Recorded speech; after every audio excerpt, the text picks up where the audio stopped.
So, I just want to make this video to just talk about some lessons from fashion shows.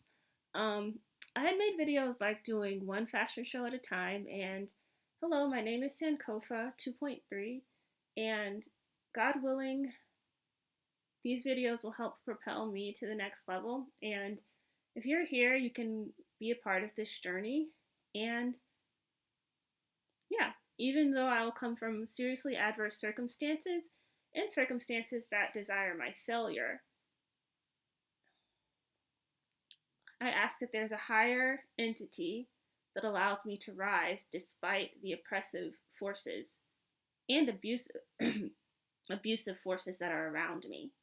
So I'm going to make this video, and God willing, there is an audience for me, and God willing, I will have exospheric success. So, first things first, I did about 4 fashion shows this summer. I did another one, but ended up being kind of a dud, and I made a video about it. I don't really feel like engaging with it because I've kind of grown past the situation and kind of understand how to set my boundaries within things like this now. But basically, I did a fashion show for Bastille Day, which is like French Independence Day. That was the first one. Then a charity event for people that are like service workers. The third one, the African Dashiki Festival, and the fourth one, um, Halo's Closet. And I will say that the one that was nothing actually. They all were actually really helpful for me to learn more about modeling and get more experience about it. But I don't want to continue like forever to do things that are unpaid because I need to be able to accomplish these goals so that these unpaid things can transform into paid things. So let me talk about the good though. So basically, the still day was good because all the outfits were great. Learning about makeup, learning how to have more care for my hair, um, all of these things I'm learning about poses, all of this stuff.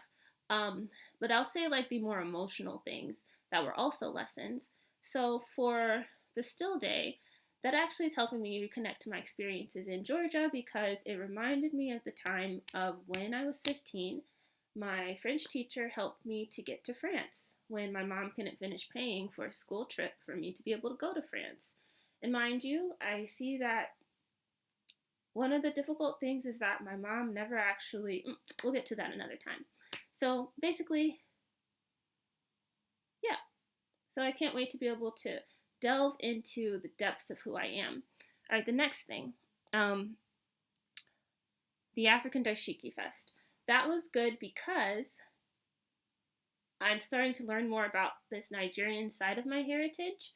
Um, Growing up in Georgia, I think I had a lot of different influences and I got more African American influence. But then also, after my parents separated and my mom took care of us for the most part, um, probably ended up being some level of both.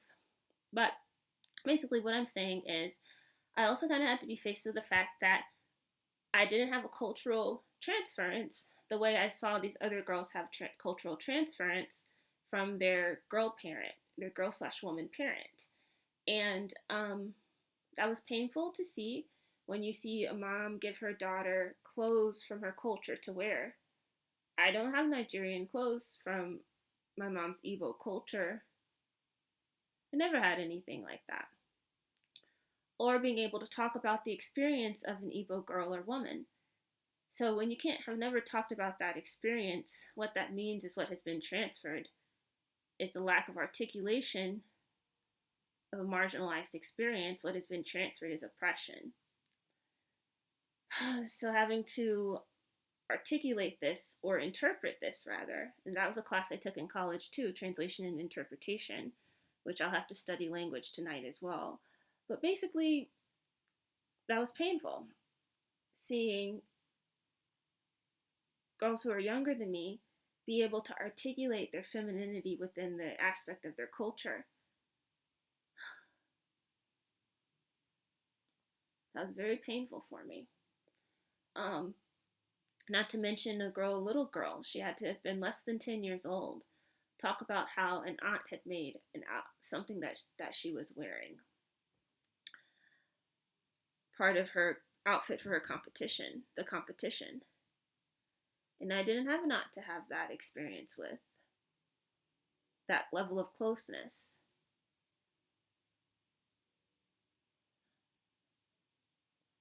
And I guess somewhere inside, I do wish that I had people support me in my life that I'm related to.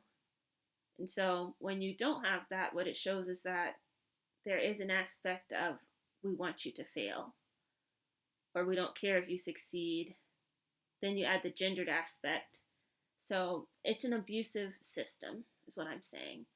And something like this is helping me to articulate what my experience has been.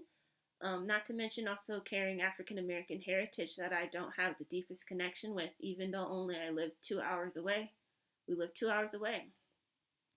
So, anyway, it's just kind of difficult, is what I'm saying, because even in the midst of this experience, I'm also carrying like a lot of different things.